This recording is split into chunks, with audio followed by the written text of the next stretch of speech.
Can you tune an EFI with a narrowband O2 Lambda sensor? And the answer is yes and no.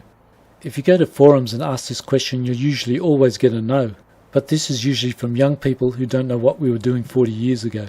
When narrowband sensors came out, they were a huge leap forward from plug cuts and exhaust temperature sensors. So people started using it to tune cars. This was actually adequate back then for aftermarket because there wasn't much engine control, i.e. accuracy. Carbs and dizzies aren't super controllable.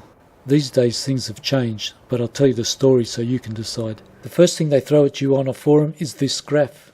It looks simple enough, but they don't really explain it. These online graphs look vague, but my friend worked for Ford when these things came out, and he showed me the Bosch datasheet, and it was a detailed full-page graph showing that there was some accuracy to it. Unfortunately, I haven't seen that graph since, so these are the ones I had to use. The pros will know what's wrong with this next bit, but I'm not going to tell you until the end. To me, this line has a slope on it, be it that it's very steep, and so do the other two, be it that they're very shallow. So you would think all you need is more resolution to see what's going on, i.e. a more sensitive voltmeter, which should be doable these days. Then they'd decide a different temperature would have a different line. But this is EFI controlled, so the temperature won't be jumping like this across the lines. It'll be on a line, you just don't know which line. So you can kind of sort it out. I know how to do this now with an Arduino and an analog to digital converter, but back then I didn't even know what that was. And since I needed a display, and this is all I knew, because I had been using one for a couple decades, I thought I'd make one of these. Basically I couldn't afford the $100+ for a wideband, so it was either this or nothing. Coincidentally, in the 80s, you could buy something like this from the US for $130. Thankfully, someone came up with a cheap kit down here. I needed more resolution, and that's when I found out you can cascade LM3914s for finer voltage readings. In the end, I went for something like this with two LM3914s. These LM3914s have 20 outputs, but I only went with 16 LEDs, because I bunched these 4 outputs here to one LED, because they're all the same air-fuel ratio. I also had to add different individual resistors to all these lines, like these, to equalize the brightness of the LEDs. I've got the bottom PCB design in my car now, but it was the top one that I used to tune the fuel table. Next was 3 months of manual tuning. There was no data logging, because the reader in the free version of Tuner Studio is totally useless, so it was look at the LED, look at the RPM, and guess the load on the engine. Then it's a matter of changing the boxes on the VE table, where you think the mixture is wrong, go for a drive, and hope the LED in the display moves to where you want it. Basically I didn't know what I was doing because I'd never done it before, so it was all just trial and error. Just a quick tip, don't tune the VE table during the day and then again at night, or you'll be doing and undoing the same things over and over again.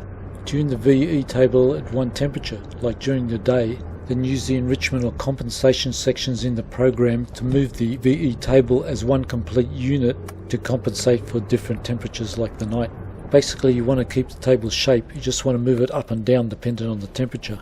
You might also need voltage compensation if all your accessories sag the voltage too low at night. One thing about narrowbands is you have to warm them up before they start working. Mine was only 20 or 30 seconds, so it's not really a problem. After about 5 months I was given an SLC Free 2 controller for free. So I got an LSU 4.29 wideband sensor from a wrecker and started driving around to see what my tune was like. And the first thing I noticed was the reading didn't change much. It just always seemed to be around 0.97 and 0.98, no matter if you're accelerating hard or cruising slowly. I think the lowest it ever went was 0.96.